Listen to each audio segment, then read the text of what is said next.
শনিবার আসলেই গাজীপুর চৌরাস্তা থেকে কারেন্ট থাকে না। সকাল 8টা থেকে বিকাল 5টা পর্যন্ত কি যে একটা যন্ত্রণা শুরু হয়ে গেছে। হ্যালো এভরিওয়ান, আসসালামু আলাইকুম। সবাই কেমন আছেন? আশা করছি আপনারা সব অনেক বেশি ভালো আছেন। এই যে আমি মাসে ভালো মন্দ শুক্রবারে খাই, আমি ভাবলাম শনিবার থেকে এখন খাবো, কারণ শুক্রবারের দিন গ্যাস থাকে না, আবার শুক্রবারের দিন নানান ঝামেলা, এই জন্যে আর কি। তো এই যে সকাল সকালই ঘুম থেকে উঠে পড়েছি, যেহেতু কারেন্ট থাকবে না, পানিও যদি না থাকে, আর বাচ্চাদের নিয়ে যদি গোসল তারপরে রান্না বান্না কমপ্লিট না হয় তাহলে কেমন।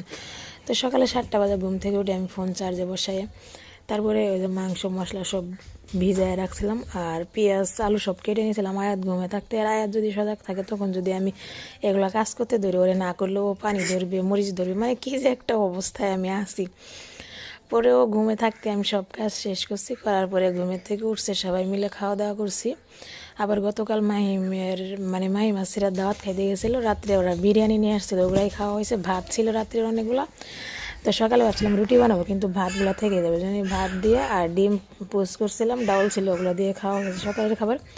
আর এই দুপুরের জন্য আমার এই 10টার আগেই প্রায় রান্না শেষ হয়ে গেছে। তো কি আর করার, আর পানি এখন পর্যন্ত আছেই, তারপরও মনের মধ্যে একটা দুঃখ যদি পানি না থাকে। এই যে মাংসগুলো প্রথমে দেখছিলেন আমি ছোটো ছোটো টুকটা করে কেটে নিয়েছিলাম, মাহিমের আব্বু বলে যে ছোটো ছোটো করে কাটলেই ভালো। তো ছোটো ছোটো করে কেটে নিয়ে আলু দিয়েছি। তো আমি আগে মাংসতে আলু খাইতাম না, এখন দিয়ে আলু দিলে আলু অনেক মাংসর চেয়ে আলুই অনেক ভালো লাগে। তা বাচ্চাদের আলু খাওয়া শেখাই, কারণ ওরা তো আর খাইতে চায় না, মাংস দিলে একটু বেশি ভালো লাগে, এই জন্যই অনেকগুলো আলুও কেটে নিয়েছি। অল্প একটু মাংস রান্না করতেছি, বাচ্চারা এক টুকরা করে মনে হয় খেয়ে তাও ধুয়ে দেওয়ার লাগছে। আর পোলাও রান্না করছিলাম, পোলাওটা ভিডিও ওইভাবে করা হয়নি, দেখতেই পাচ্ছেন আমি এখানে 4 পিস আলু দিয়েছি। তোরা মাংস কষানো শেষ করে যে আমি আলু দিয়ে লাড়াচাড়া করতেছি, আমি কিন্তু ওই ভয়েসটা মনে হয় 10বার ডিলিট করছি। হ্যাঁ, এই যে আয়াত আসছে, আসার পরে যদি বলি চুপ করো, ওই আরও বেশি করে কি করব বলেন, এইভাবেই তো আমার ভয়েস দিতে হবে, আরও ও আরও মজা পায়, মজা নেয়।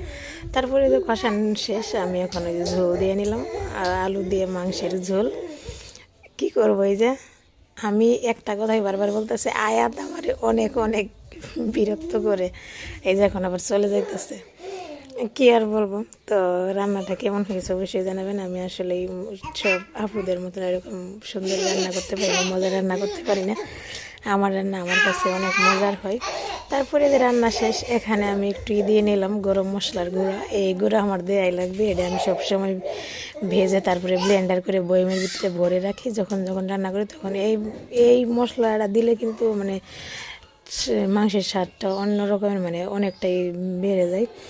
তো কে কে আমার মতন এইভাবে